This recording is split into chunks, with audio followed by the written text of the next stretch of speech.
Hello YouTube, my name is Isabella and welcome back to my channel Stubbornly Bookish.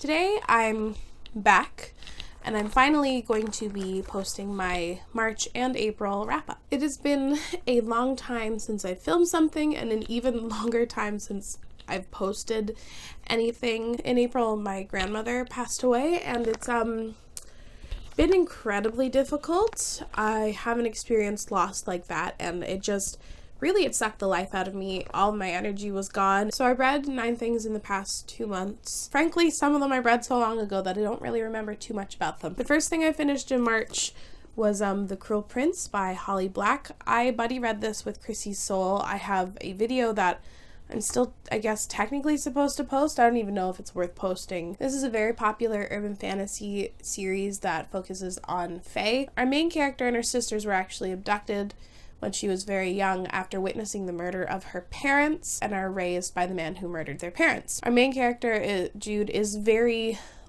power hungry and really wants to rise above her human status, and I thought this was very interesting as a concept, but the delivery kind of fell a bit flat. I did thoroughly enjoy the setting and the setup. I was very much having a good time with the first 100 pages. I was really intrigued as to where the story was going to go. Halfway through, I found this to be pretty predictable. I managed to pick up on basically all of the different story beats. I thought the characters and their dynamics were incredibly interesting, but not explored enough to my liking. I'm decently interested in the sequel just because a lot of people really seem to love that one, but I don't know. I don't think I'm going to necessarily go out and purchase it. I gave it 3.5 out of 5 stars. I might be posting that review still. I don't know.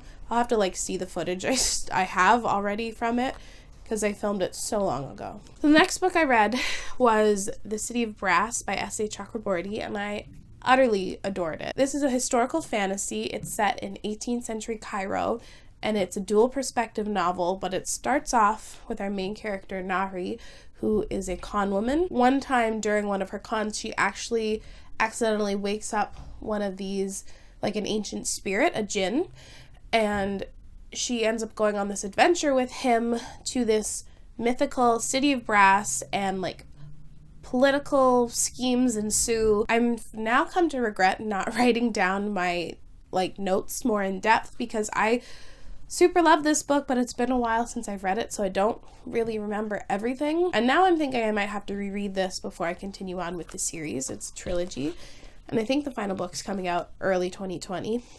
Unrelated. First of all, I adored the setting, not only Cairo and the way that Nahri experienced it, but I loved the City of Brass and how it was just so inventive and unique. This book contains one of my favorite unlikely friendships ever between Nahri and our other main character, Ali, who is a prince in the City of Brass. I love their dynamic and how they basically choose to be friends even though they really shouldn't, and I just thought that was great. This isn't an incredibly plotty story.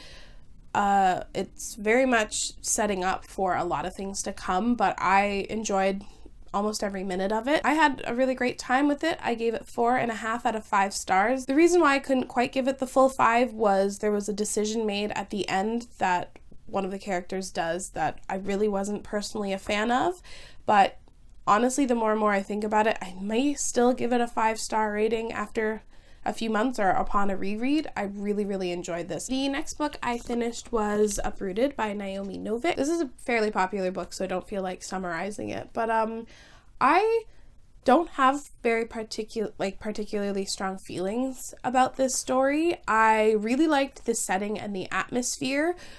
This has to do a lot with natural magic and sentient forests and that kind of stuff. I just love reading in fiction. I loved the friendship in here. It was such a strong female friendship that was almost the center of this story that I truly really enjoyed. However, once we got into the political machinations of the plot and we got pulled away from the natural magic and the dark, terrifying forest, I got pretty bored. I couldn't care less for the political stuff going on in here, and I actually really liked the romance in here.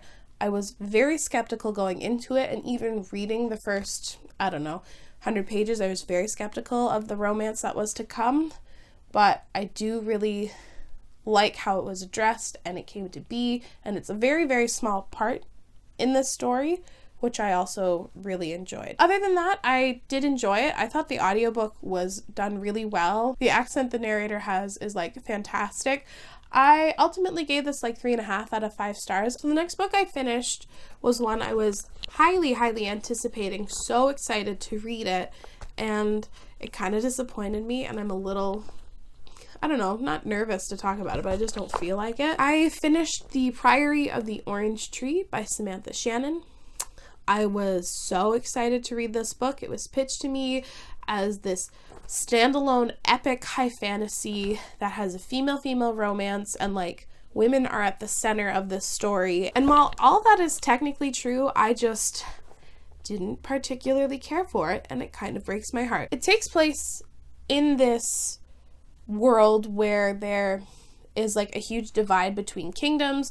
They don't communicate, they don't talk, they each hate one another because of the religions they practice. Essentially, one values dragons and it is a core part of their religion, the other one hates it. And we follow, I believe it's 4 different perspectives of characters of various different backgrounds, and we follow them kind of like fighting the good fight, because there's this like really bad evil force coming to destroy the whole world. On paper, this should have been a book that I absolutely loved, but all of my problems actually stemmed from the characters and their characterization. This book just came across to me as so incredibly detached from the characters. It didn't seem really to care at all about them. Sometimes we would spend like 200-300 pages without a POV, and I'd constantly be wondering like what's going on with them. I would just say that this book was very plot heavy and basically to the detriment of the characters. I did like the emphasis on religion in here, and the various religions that were developed in here I thought were super interesting, and I liked that there wasn't like one central religion. I thought the writing itself could be a little dry at times, but I think that more had to do with the world building and not the actual prose, because I read this fairly quickly. I think I read it within 5-6 days, and it's a chunky book. I gave it 3 out of 5 stars. I don't personally recommend it, and I'm very happy I read this from my library and that I didn't spend $40 on it. First book I finished in April. I'm so glad I finally read it. I'm mad that that it took me so long to read, and that I still haven't posted a review. It's The Descendant of the Crane by Joan He. I had the opportunity to read the ARC.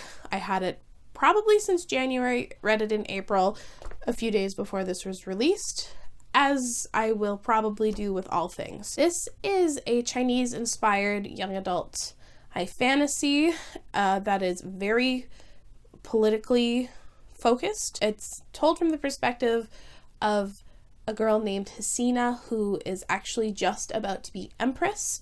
Her father was murdered, and while the entire country believes that it was of natural causes, she witnessed something to make her believe that he was actually murdered, and she, throughout the entire novel, basically goes on this pursuit of the truth. I so enjoyed this story. I had a great time with it. I read it so quickly. It had such complicated character relationships, fantastic political intrigue, really surprising twists. I loved the setting, and I loved the world building / politics in here. I really enjoyed reading from this character.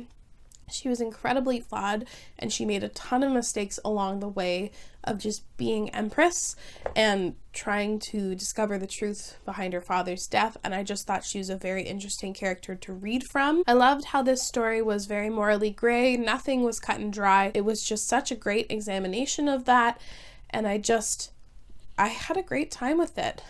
I will say that I think the love interest, while I liked him, was very underdeveloped, and I would like to have known a little bit more from him. I gave this 4.5, maybe 5 stars. The next book I read wasn't really my typical read. It was My Not So Perfect Life by Sophie Kinsella. This follows this girl who is like a research associate in this marketing division, I guess, and she is kind of having like a tough go of things. She really wants to advance in her company, but her boss won't give her a chance. So she ends up helping her parents open this like luxury glamp grounds, and she actually has the ability to confront her boss and why she's not really given a chance. I thought this was too long for a contemporary. This is like 450 pages, and it was very long. It dragged in many places, and certain things could have been shortened. I really liked the